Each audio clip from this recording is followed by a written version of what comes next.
saya jurusan Hukum Pidana Islam semester 3. Baik, selanjutnya kita masuk pada tahapan proses peradilan pidana. Yang pertama kita masuk pada terjadinya delik. Terjadinya delik ini ada beberapa bagian. Yang pertama tertangkap tangan terdapat pada pasal 1 butir 19 KUHP. Kedua, karena laporan terdapat pada pasal 1 butir 24 KUHP. Ketiga, karena pengaduan pasal 1 butir 25 KUHP. Keempat, diketahui sendiri atau pemberitahuan melalui surat, radio, dan lain-lain. Selanjutnya kita masuk pada pihak-pihak hukum acara pidana.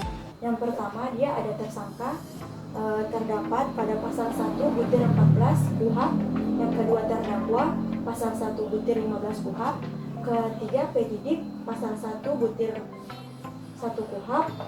Keempat, penyelidik pasal 1 butir 4 KUHP.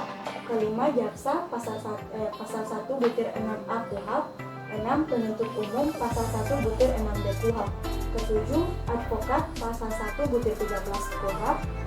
8, hakim terdapat pada pasal 8 KUHP. Yang terakhir juga ada saksi terdapat pada pasal 1 butir 26 KUHP.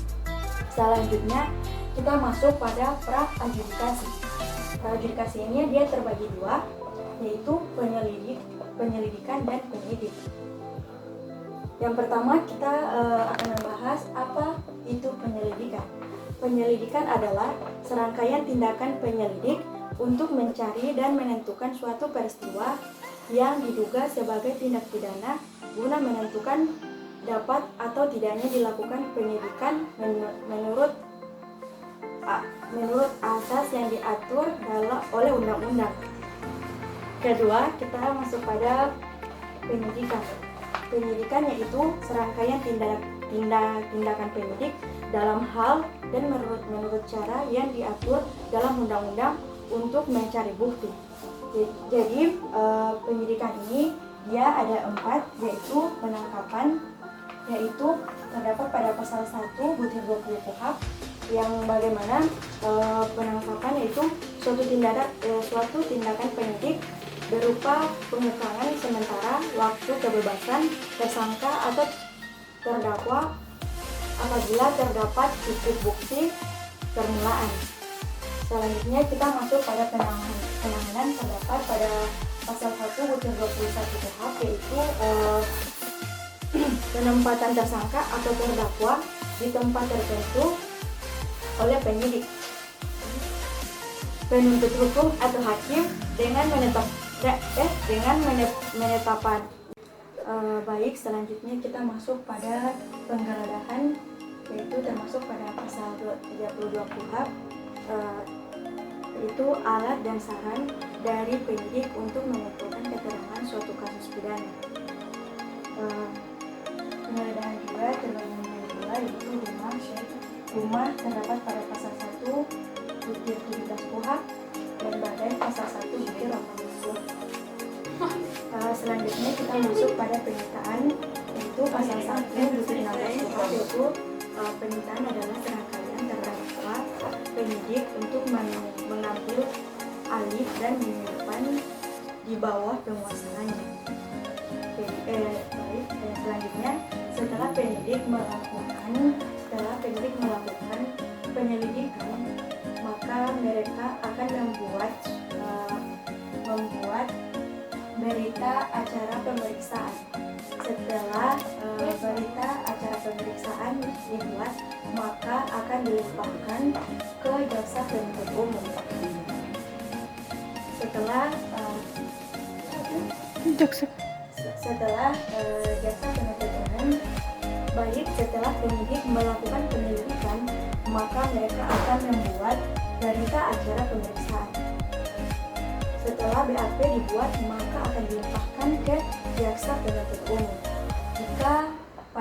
Jika setelah 7 hari jaksa penuntut umum menerima BAP dan terdapat kekurangan, maka akan dikembalikan ke penyelidik bahwa terdapat kekurangan. Setelah 14 hari penyidik memeriksa, maka akan dikembalikan lagi berita acara ke jaksa penuntut umum. Jika jaksa penuntut umum sudah tidak menemukan kekurangannya, maka akan dilimpahkan ke pengadilan negeri. Setelah di pengadilan negeri, maka dilakukan persidangan. Setelah itu hakim memberikan kepada jaksa penuntut umum untuk membacakan surat dakwaan.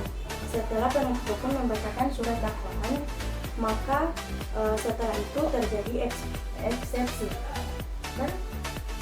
Jika eksepsi diterima, maka terjadi putusan selah. Jika eksepsi tidak diterima, maka terjadi pembuktian. Dan pembuktian juga terdapat alat bukti pada pasal 184 KUHP. Yang pertama yaitu keterangan saksi, kedua yaitu keterangan ahli, ketiga yaitu surat, keempat yaitu petunjuk, kelima yaitu keterangan terdakwa. Setelah dilakukan pembuktian, maka akan dibacakan tuntutan. Setelah pembacaan tuntutan, pledoi atau pembelaan. Setelah pembuktian, maka terjadi pembacaan tuntutan. Setelah pembacaan tuntutan, maka terjadi pledoi atau pembelaan terdakwa. Setelah pembelaan terdakwa, terjadi jawaban penuntut atau replik.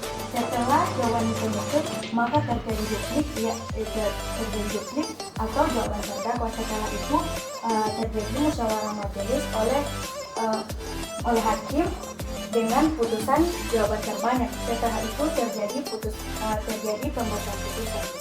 Setelah pembacaan putusan dan terdakwa tidak menerima, maka terjadi upaya hukum.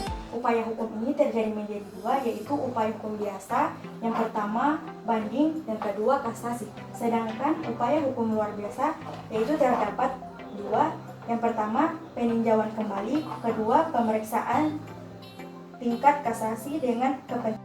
Setelah pembacaan putusan dan terdakwa tidak menerima, maka terjadi upaya hukum.